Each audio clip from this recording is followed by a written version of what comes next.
ज्ञान आणि भक्तीच्या मध्ये काय असतं? भरपूर झालं सांगून, ठीक आहे. आता मी सांगतो. ज्ञान आणि भक्तीच्या मध्ये फक्त शांती असते, ती परमतत्वामध्ये विलीन होते.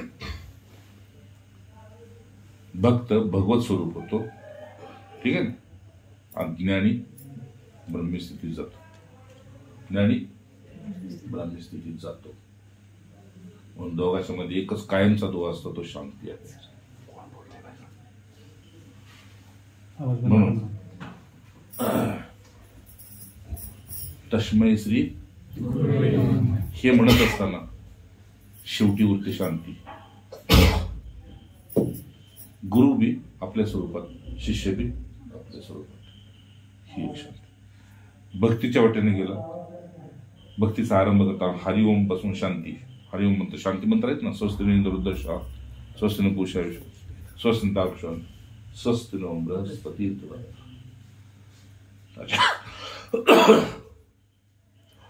अध्याय संपला. इतिश्री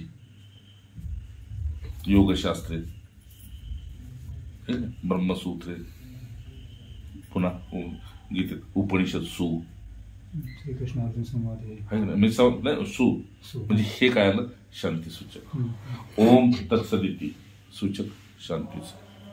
भक्तीमध्ये आणि ज्ञानामध्ये एक शांतीच, दोघांनाही तीच प्रिय आहे. म्हणून भक्तीच्या वाटेने जाताना आधी शांती येते आणि ज्ञानाच्या वाटेने जाताना परम शांती येते.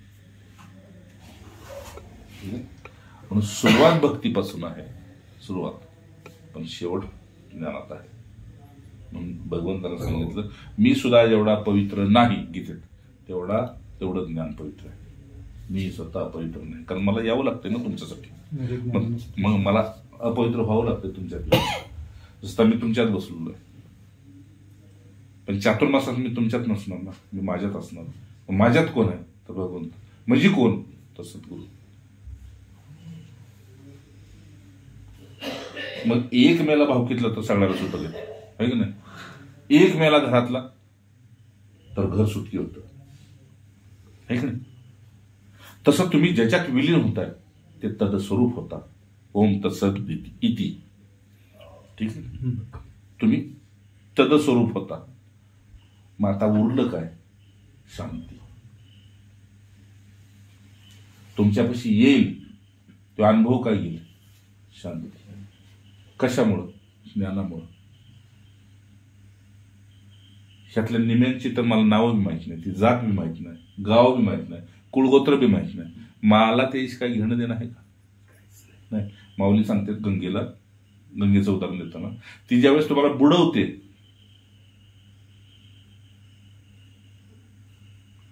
तेव्हा तुम्हाला वाटतं गंगेत बुडाले म्हणून मोक्ष आहे,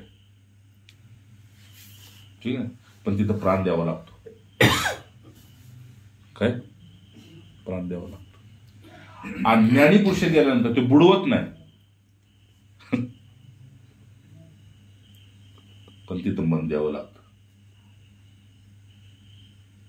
जे प्राणासमान प्रिय आहे, मन प्राणासमान प्रिय आहे, मन त्याच्या विरुद्ध गेला की ते अशांत झालं, त्याच्या अनुकूल झालं की ते शांत झालं.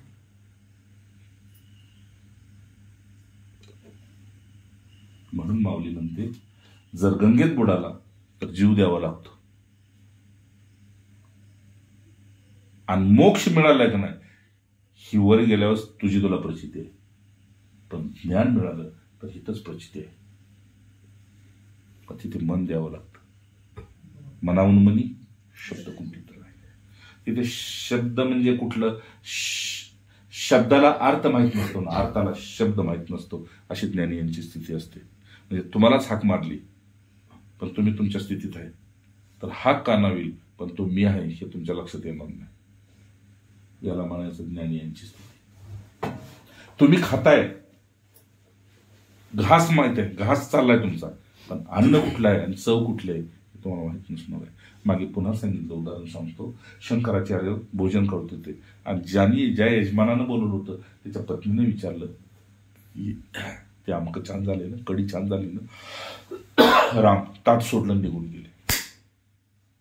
जी मला देहावर आणते ती भक्त असू शकत नाही. मग जो देहावर राहायला मागत नाही तो माझा भक्त असू शकतो.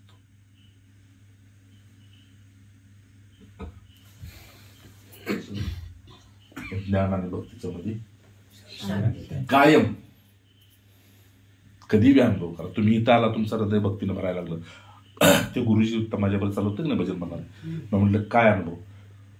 निरव शांती. म्हणलं खरंच का? हो, निरव शांती. ते मधुकर निरव शांती.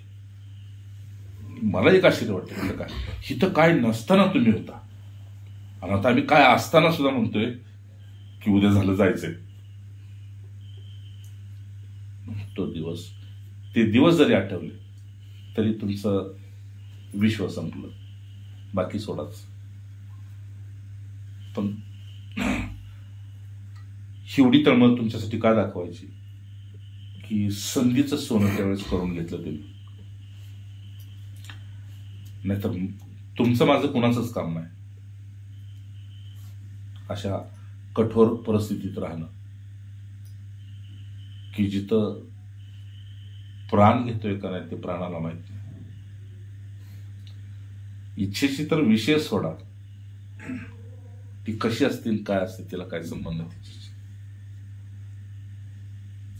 पण मगाशी मी दासबोध ऐकत बसलो होतो का नाही, तर तशी एक मुद्रा लागली होती माझी की त्यावेळी मी मागच असायचो का नाही, दासबोध इथंच चालू असायचा.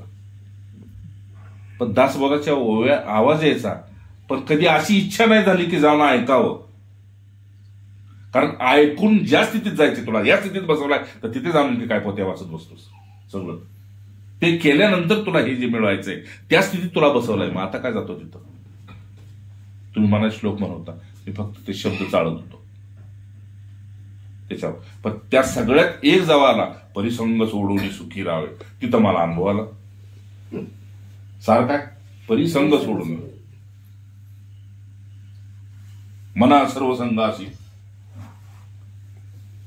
तिथे अनुभव होता. म्हणजे जिथं त्यांची पोच आहे ते तुम्हाला तिथं न्यायला मागतात. मागच्या ऋषी प्रसाद मध्ये आलत ना, मी जिथं आहे तिथं तुम्ही पोचा. बस संपलं, एका वाक्यात तुम्ही समजून घ्या. बाकीच्याने मग आतलं वाचा, किती वाढलंय उदबत्तीचा दर, किती वाढलंय च्यवनप्राशचा दर, ते तुम्ही वाचा. नाही, मी जिथे आहे तिथे पोचा. मी आता ऋषी प्रसाद मी त्यात काय वाचलं, चातुर्मासाबद्दल हे काय सांगतात ते बघायचं. पण हे ते अलीकडचं सांगणं, कारण त्यांना काहीतरी चालवायचं, आपल्याला काय चालवायचं नाही. ज्ञानेश्वराला भिंत चालवायची होती का? चालवायची होती का? मग कशाला चालवली कशाला? गर्व हाणून पाडण्यासाठी नाही. आवाज जो स्वतः अगर्वी आहे त्याला दुसऱ्याचा गर्व दिसेल कसा? मी आंधळा आहे तर मला तुम्ही दिसणारच कसं? मी तुम्हाला विचारणार ना तुम्ही कोण? मी आंधळा आहे मग तुम्ही मला दिसणार कसं? ज्ञानेश्वर अगर्वी आहे ना, मग ज्ञानेश्वर कसला? आणि अगर्वी नसता तर रेड्यातून वेद बोलला नसता. मग भिंत चालवली कशाला? तर फक्त मग मुक्तीची इच्छा होती. तिनं बालिश पण घेतलं होतं, दादा ते ह्याच्यावर आलाय वागाव, मग ही भिंत अशी उडेल का? हो का नाही उडणार म्हणजे? अरे भिंत हो उडणार की. मग भिंत उडली, म्हणजे जडाला चेतन ज्ञानानं केलं. ठीक आहे ना, हे जड आहे देह, ते भगवंतापर्यंत ज्ञानाच्या मार्गाने जाऊ शकतं. ठीक आहे ना, पण त्या ज्ञानाच्या मागे मुक्ती बसली होती. मागे मुक्ती पुढे नसते, मागे ज्ञान नसतं, मागे मुक्ती असते. ज्ञानी पुढे असतो, नाही का? रामदेव महाराज म्हणते, आम्ही भगवंताची भक्ती करतो त्यावेळेस आम्हाला आश्चर्य वाटतं, मुख सिद्धी आणि रिद्धी आमच्या अंगात जाडायचे आणि आम्ही कचऱ्यासारखं तिला बाजूला काढतो. त्या मुक्तीची इच्छा पुरी करायची म्हणून भिंतीला उडवलं. ठीक आहे. तसं आत्मबुद्धी ज्ञानाच्या द्वारे जागी झाली की देहाला उडवून टाकते. हाय जड, त्याला उडूनच टाकते. कसं? तर तुकोबाने अनुभव सांगितला, मी देह नव्हे. एवढ्याच श्वासावर तू गप्प बस. मी देह, उरला उरेल, बस संपलं. आता हे बोलू नको, ते अनुभव. म्हणजे त्याच्यासारखं विटे उभं राहायची, कटेव हात ठेवायची काहीच गरज नाही.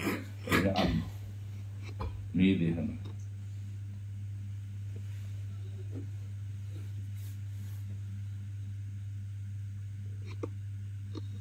मग शंकराचार्यांचं शेवटचं तथा तथा बाकीच किती बसू, पण तथा किती बसू तथा त्यालाच गुरुनी काय केलं, तथा. माऊलीनं जडबुद्धीतनं तुम्हाला एवढंच सांगायचं, तो वाघावर बसून येऊ दे, नाहीतर गळ्यात हातात सर्प असू दे, काही असू दे, तो योगी आहे. ज्ञानी योगेश्वर आहे. तू ज्या योग बळानं आलायस त्याचा तो देव आहे. ज्ञानी योगेश्वर आहे. म्हणून भक्ती आणि ज्ञानाच्या मध्ये आपण बी ते अनुभवतोय. एका बाजूला हृदय इथं गेलो की भक्तीचं होतं, इथं आलो की ज्ञानाचं होतं. पण जावं तर भक्तीच्याच वाटेने लागेल.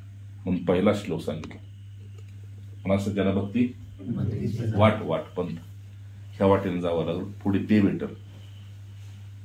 काय भेटल? सुरुवात तिथून गेली, शेवट कुठे गेला? शेवट म्हणे दास विश्वासता म्हणजे ज्ञान. ज्ञानाशिवाय तर मुक्ती नाही, जामिनाशिवाय तर मुक्ती नाही. मग जामिनाशिवाय मुक्ती ही भक्ती आली. जामिना सह मुक्ती ही भक्ती आली. ठीक आहे ना? पण जामिनाशिवाय मुक्ती हे ज्ञान झालं. समजते गुरु?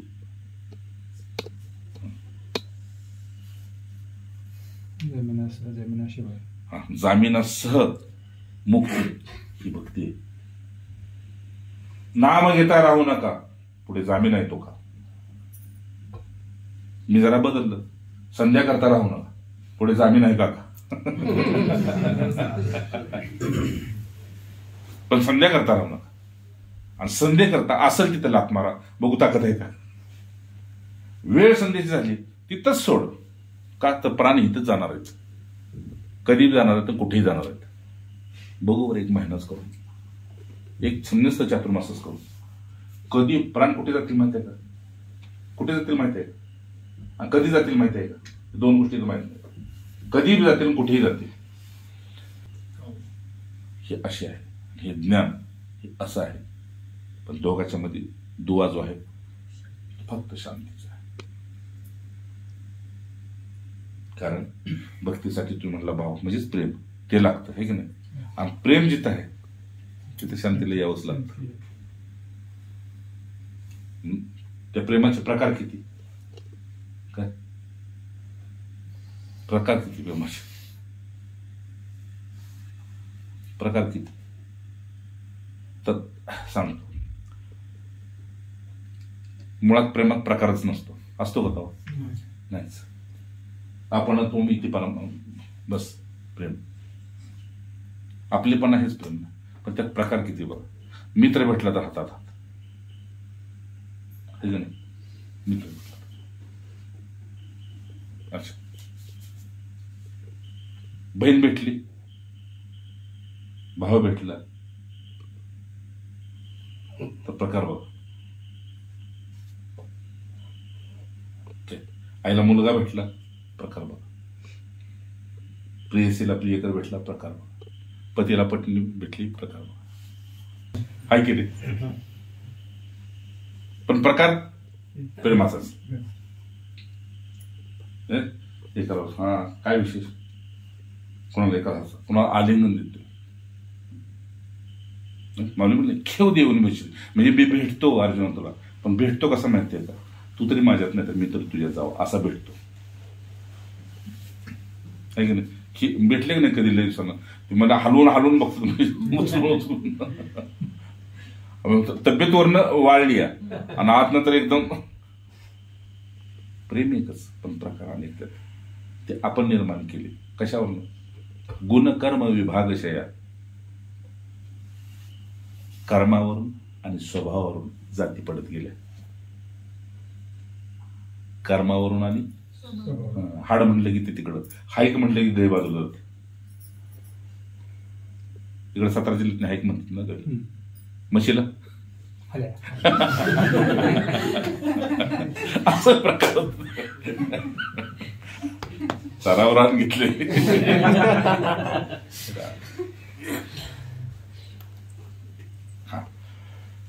तर जायचंय भक्तीच्याच वाटेनं. भक्तीच्या वाटेनं का जायचंय म्हटले, सोपा त्यांचा मार्ग सांगितलाय. हे लवकर सुटत नाही म्हणून भक्तीच्या वाटेनं जायचं. आणि जागेवर जर सुटत असेल तर ज्ञानाच्या वाटेने निघा. मग पुन्हा पुन्हा मी माझं सुधारण देत असतो, है की नाही. कोण घालणार हाच हृदयाला लागले. पण मीच जर तसं उघडत बसलो असतो त्या खाड्याला, तर इकडं उघडायचं आणि इकडं पाणी सोडायचं, उघडायचं आणि पाणी सोडायचं, हे सुरू राहिलं असतं. जी गोष्ट तुम्हाला तिथं लागली तिथे एकदाच निर्णय घ्या. पुन्हा त्या मनाशी संबंध ठेवू नका, मी योग्य केलं का चुकीचं केलं. पुन्हा नाही माघारी फिरून बघायचं. त्यांचंच वचन, वकलेलं चाटायचं नाही. समर्थांचं वचन आहे, दास बोलत. पण एकदाच खा, पण वकसवर खा. पण वकलाच तर मात्र पुन्हा साठायचं नाही. जे काय प्रपंच करणं ते परमात्मा, एकदा असा कर की पुन्हा तिकडे फिरून बघायचं नाही. आणि अशी स्थिती ज्यावेळेस तुमची शेवट होती तेव्हा तुम्हाला भगवंताचं नाम सुद्धा घ्यायची गरज नाही. मग किती आश्चर्य आहे, तुम्ही आहात सगुण, सगुणालाच बघायला आलाय. पण तुम्हाला माहित आहे त्या दगडात देव आहे. मग आता तुम्हाला सांगते विचार करा, त्यातला जर देव तुम्हाला कळतोय तर तुमच्यातला का कळेना. ही तर भक्ती संपली, संपली भक्ती. भक्ती संपली की तिथूनच तो कोण आता देवा सांगा चाललाय, तुम्ही त्याला नमस्कार सांगा, तुम्ही नाही येत आता. का तर आता तुक्याला त्यातला देव बघायचा, त्यातला पांडुरंग. तो का झाला पांडुरंग, तुम्ही जावा, मी नाही येत आता. लोकांनी त्याला नास्तिक म्हणले.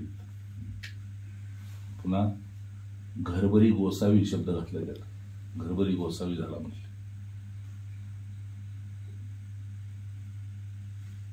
तुका झाला पांडुरंग.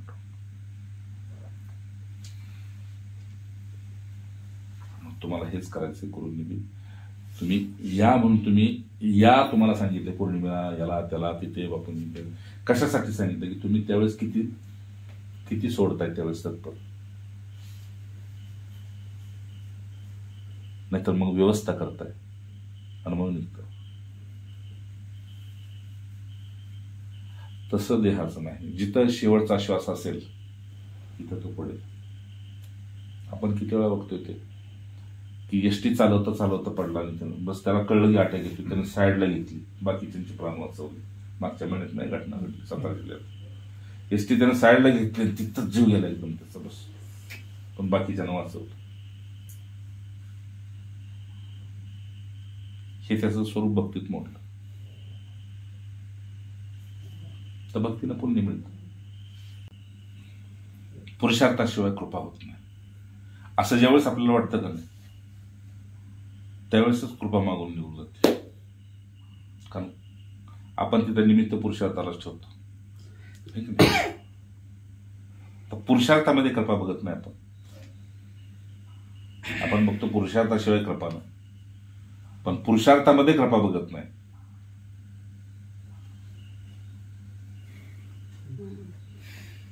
त्यांची कृपा आहे म्हणून आपला पुरुषार्थ चालला आहे. नाही तर काय आपण चालू शकतो, इतकेच मुळीच नाही. ठीक आहे. म्हणून पुरुषार्थामध्ये कृपा बघायला लागलो की आपणत्व येतं, ममत्व जात. प्रश्न असा आहे की तुम्ही आम्ही इथं आलोय तर भगवत कृपा किंवा आपल्याला गुरुकृपा व्हावी, संत कृपा व्हावी म्हणून आपण इथं आलोय, आहे की नाही? हे तरी खरं नाही. मग बघ, तू कृपा व्हावी म्हणून आलोय, मग काहीतरी पण आपल्याला त्यांना अपेक्षित आहे आपल्याकडून. ठीक आहे. मग काय अपेक्षित आहे? तर मगाशी सांगितल्याप्रमाणे जे काय आतमध्ये असं वैराग्य निर्माण झालेलं आपलं, तिथे आपली वरती चढू नाही दिली पाहिजे. म्हणजे आता एकादशी सुरू झाली, ठीक आहे, पण आता जर कोणी म्हटलं थोडं काय भोजना वगैरे कशाबद्दल, म्हणजे काय की एकदा जर हे प्रसंग आपल्याला कळलाय की हे माया लोक आहे, साध्या भाषेत सांगायचं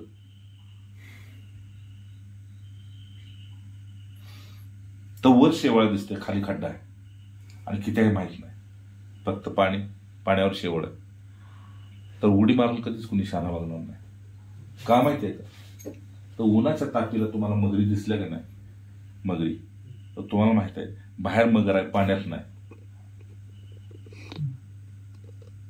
मगर बाहेर आहे, पाण्यात नाही. पण म्हणून तुम्ही पाण्यात बुडी मारली तर तळबी माहित नाही. बस हे मायाबद्दल तसं म्हटलेलं आहे.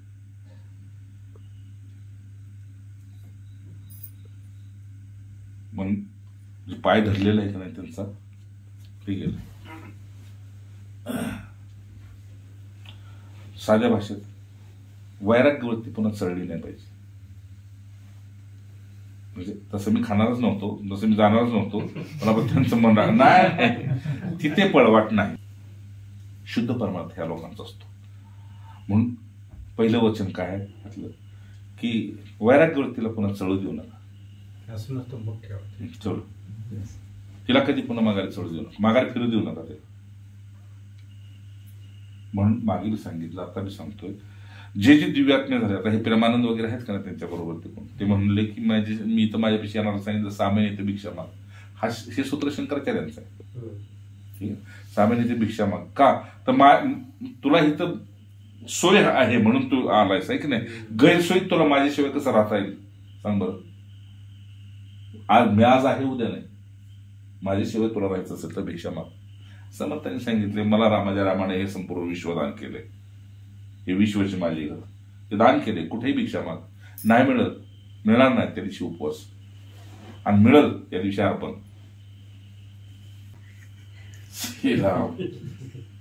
समजलं?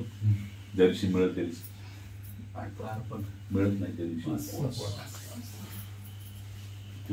दुसरी गोष्ट, चातुर्मासामध्ये साधूच्या वस्त्राला शिलाई नसली पाहिजे. ठीक आहे. तिसरी गोष्ट, साधून त्यावेळेस तिथं एकच वेळ भोजन करायचं, ती बी अर्ध्या पोटानं, नाश्ता नाही, रात्रीचं भोजन नाही. ठीक. अन्नावरची वासना मिळली पाहिजे. ठीक. वासना मिळली पाहिजे. त्यासाठी कपडे बदलू नका, वृत्ती बदला, वासना मिळली पाहिजे.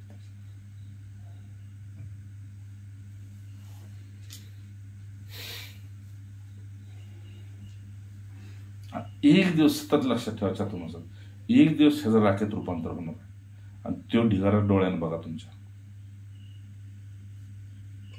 आणि त्याचा पुढचा क्षण तुम्ही बघा, त्यावेळी कुठे असाल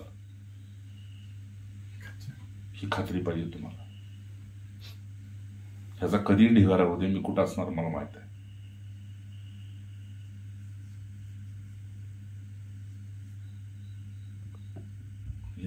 हे स्थिर व्हायला लागले. ठीक आहे.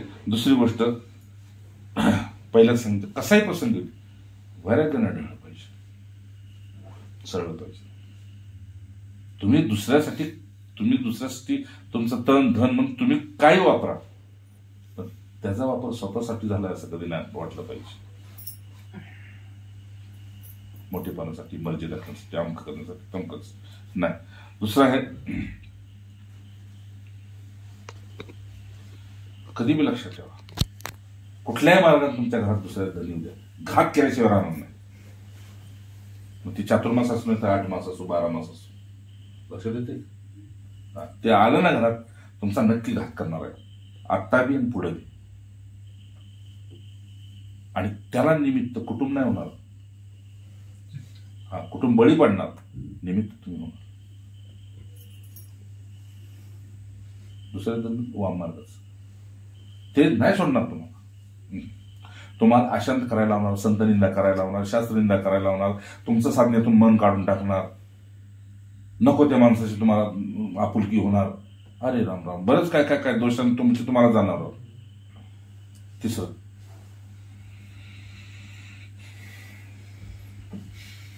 विनाकारणाचा जर तुमची कोणी स्तुती करत असेल, तुमचं गुणगान करत असेल, समजायचं मोठा धोका आहे. तुम्ही सत्वगुणापासून संपला, तुम्ही रजगुणात यायला लागणार. बरं वाटते ना तुम्हाला, आला रजगुणात, आणि तो स्तुती करता करता पुन्हा हळूच तुम्हाला सांगणार, बघा तुम्ही असं असून ते तुम्हाला तसा म्हणून होता, तुम्ही आलाच तम गुणात. जय जय. ह्या जगात नवीन काय तुम्ही जोडायला गेला की समजायचं फसलं. एक तुम्हाला उदाहरण सांगतो. शंकराचार्यांच्याकडे त्यांच्या जवळच्या भक्तांना विशेष ग्रंथ आणून दिला. तेव्हा शंकराचार्यांचं जवळजवळ 30 वर्ष वय होतं आणि निर्वाणीचा आत विषय चालला होता. आत निर्वाणीचा म्हणजे आता हे जग टाकून जायचं, देह टाकून जायचं. मग आपली त्यावेळेस स्थिती कुठली असली पाहिजे अशी तयारी चालली होती. जसं श्रीधर स्वामींची, जसं समर्थांची अशी तयारी चालली होती. त्यावेळी त्यांच्या एक लाडक्या शिष्यानं ग्रंथ आणून दिला. त्यांनी ग्रंथ ते ठेवला, त्याने ग्रंथ बघितला, मान फिरवली. बस, अरे अति प्रिय त्यांना प्रत्येक ग्रंथ, वेद उपनिषद सगळं प्रिय. काय त्याच्यासाठी तर तासन तास बसले, पाक भगींद्र होईपर्यंत बसले. व्यास होयत भगींद्र होईपर्यंत. एवढंच काय, भगींद्र फुटलं तर त्याच्यात ते बोळा घातला ना असं बसले, आणि ती बी टाचला शिवणीला. पण जेव्हा त्यांच्या शिक्षण ग्रंथाला, आता तो निर्वाणीचा काळ होता, नुसतं असं बघितलं, मस्त त्यांना आश्चर्य वाटलं. विषय करता नवीन काय जोडू नका पुन्हा. एका एका ग्रंथाला मला 5-5, 6-6 वर्ष लागले हाताळायला. 3-3, 4-4 वर्ष लागली, 2-2 वर्ष लागली. आता ते तिथंच पडलेत, कधीच लोक बघत नाही. कारण नुसतं उघडलं तर हा काय, हा काय, हा पंचप्राण विलीन झाले, स्थितीमध्ये गेला.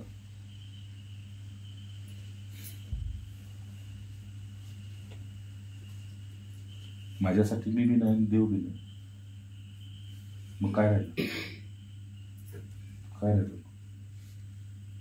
माझ्यासाठी मी बी नाही आणि देव बी नाही, राहिलं काय स्वरूप?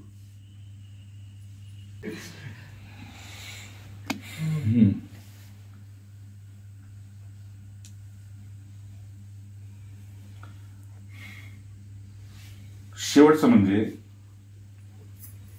जसं मी यांच्या संगतीत राहिलोय, मी ज्यांच्या संगतीत राहिलोय, आता चातुर्मासात मी त्यांच्या संगतीत नाही, पण त्यांच्या स्मृतीत आहे.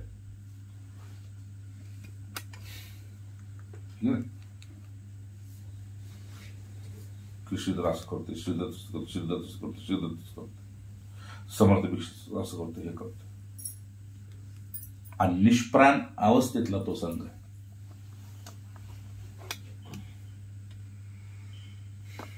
म्हणजे साक्षात चित्र समोर प्रकट होत असतं त्यावेळेस. ह्याला संत संघ म्हणतात. नुसता बरोबर राहिला तर कर म्हटलं की केलं, नको म्हटलं की बसलं, तो संत संघ नाही.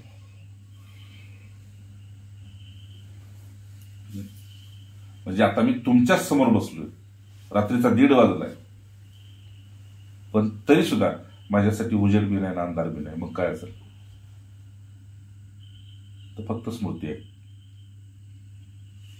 फक्त त्या स्मृतीशी काय संबंध नाही. स्मृतीशिवाय तर कशाचा संबंध नाही. उजाडलं कधी मावळलं कधी, म्हणून रमणाला विचारावं लागलं, दिवस आहे का रात्र आहे? ती बाहेर गेला, म्हटलं ना दिवस आहे हो. त्यानं बाहेर जाऊन बघितलं ह्याच्या संगतीत त्याला पण माहिती. दिवस आहे म्हणला. कळतंय ना? हा, ती नशा येते. नशा काय येते सांगणाऱ्याच्या मी डोळ्याला हृदयाला पादर फुटतो की अशा आत्म.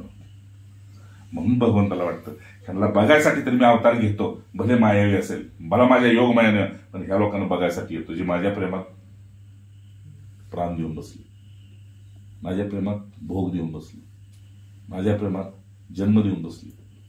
मला एकदा बघायला येऊ दे त्यांना. ठीक आहे ना? परित्राणाय बस. ते आपलं नुसतं दळवून बोललंय ते, पण खरंय ते त्यांना बघायसाठीच. हा. आणि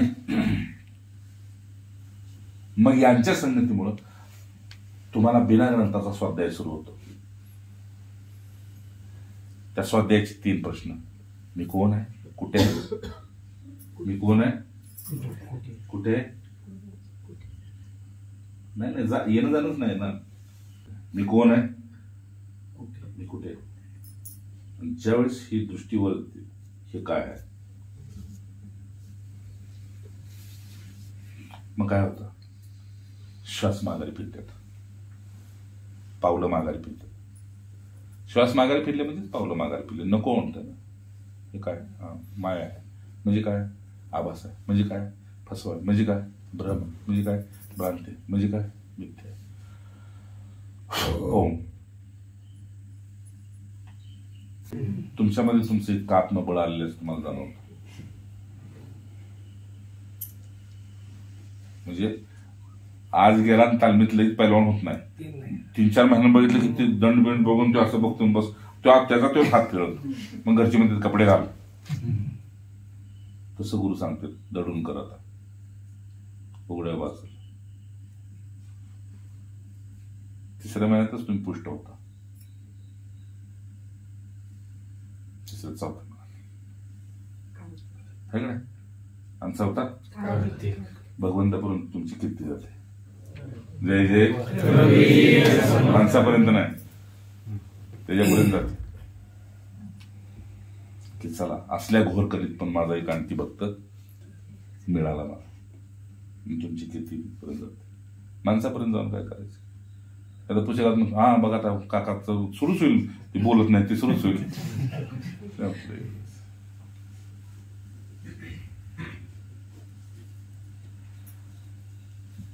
पण एकाच ठिकाणी राहून चातुर्मास करणं फार कठीण असतं.